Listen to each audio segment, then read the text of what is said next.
యెహోవాను బట్టి సంతోషించుము, ఆయన నీ హృదయ వాంఛలను తీర్చును. హల్లెలూయా.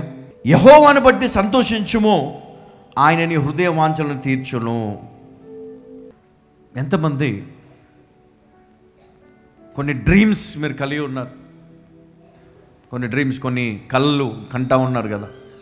తప్పకుండా నేను రాబోయే రోజుల్లో ఒక ఇంద్రభవనాన్ని నేను కట్టాలి, ఒక మంచి ఇల్లు కట్టాలి, డబుల్ బెడ్రూమ్, ట్రిపుల్ బెడ్రూమ్, ఇంత పెద్ద ప్లేస్లో ఉండాలి, ముందు గార్డెన్ ఉండాలి, లేదా పలాని కార్, లేదా పలాని, అంటే కొన్ని కోరికలు మనకు ఉంటాయి కదా, ప్రతి ఒక్కరికి ఉన్నాయి కదా. కొంతమందికి ఉంటుంది ఏంటంటే వాళ్ళకి తెలిసింది ఒకటి, ఎట్లాగైనా యాపిల్ ఫోన్ కొనాల్సిందే కదా, ఐఫోన్ కొనాల్సిందే, తగ్గేదే లేదు కదా, ఎట్లా చేసి ఈ బెంజ్ కార్ కొనాల్సిందే.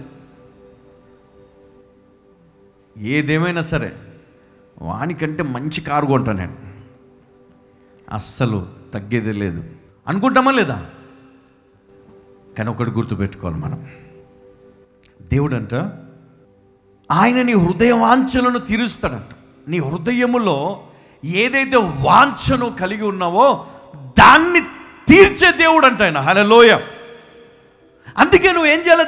దేవుని యందు ఎప్పుడు కూడా నువ్వు సంతోషము కలిగి ఉండు. యెహోవా నువ్వు బట్టి సంతోషించుము, ఆయన నీ జీవితంలో ఉన్నాడు, ఆయన నీకు తోడుగా ఉన్నాడు. యేసు క్రీస్తు ద్వారా ఆయన నిన్ను ఎప్పుడు గమనిస్తూనే ఉన్నాడు. కాబట్టి నువ్వేం చేయాలి? సంతోషంగా ఉండు. నీ బాధల నుంచి బయటికి రా, భయము నుండి బయటికి రా, ఇబ్బందుల నుంచి బయటికి రా. హల్లెలూయా.